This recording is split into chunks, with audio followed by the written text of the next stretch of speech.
Hello friends, welcome to கோதை தமிழ். இன்றைக்கி நாம் chicken biryani தான் பண்ண போகிறோம். அது பண்ணுறதுக்கு ஃபஸ்ட்டு ஒரு குக்கரில் 2 டீஸ்பூன் அளவு நெய் சேர்த்துக்கிடலாம். அதே 2 டீஸ்பூன் அளவு கடலெண்ணெய் சேர்த்துக்கிடுவோம்.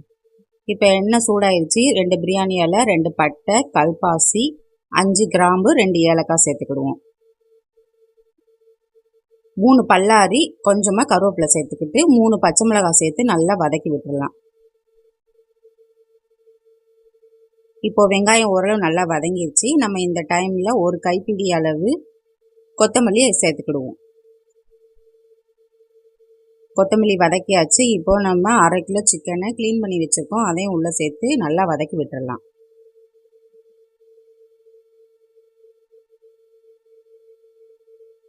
ஒன்றரை டீஸ்பூன் அளவு இஞ்சி பூண்டு பேஸ்ட்டு சேர்த்து நல்லா பச்சை வாசனை போகிற அளவுக்கு வதக்கி விட்டுருவோம்.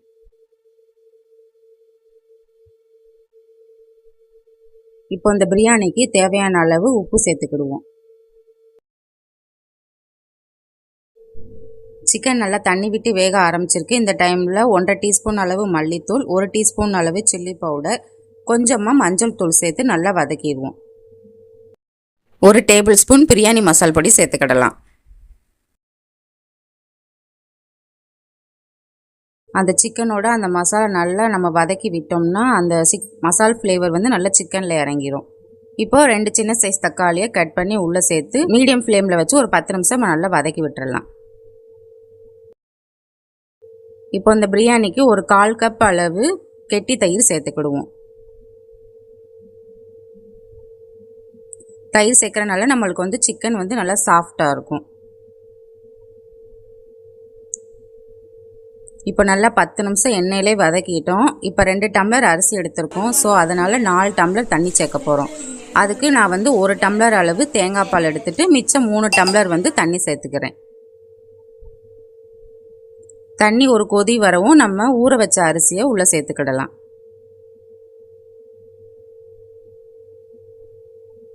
தண்ணி நல்லா கொதிச்சிருச்சு. நம்ம ஊற வச்ச அரிசியை நல்லா உள்ளே சேர்த்துக்கிடலாம்.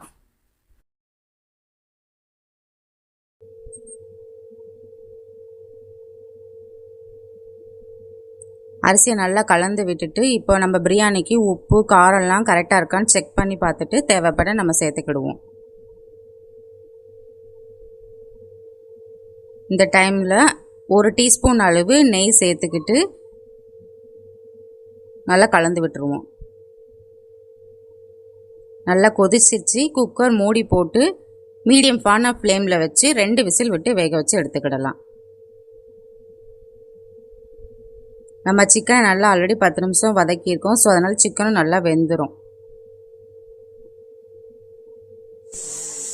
இப்போ 2 விசில் வெந்துருச்சு. நம்ம அடுப்பை ஆஃப் பண்ணிடலாம். இப்போ குக்கர் ஓப்பன் பண்ணி பார்த்தா சுவையான டேஸ்டான சிக்கன் பிரியாணி ரெடி.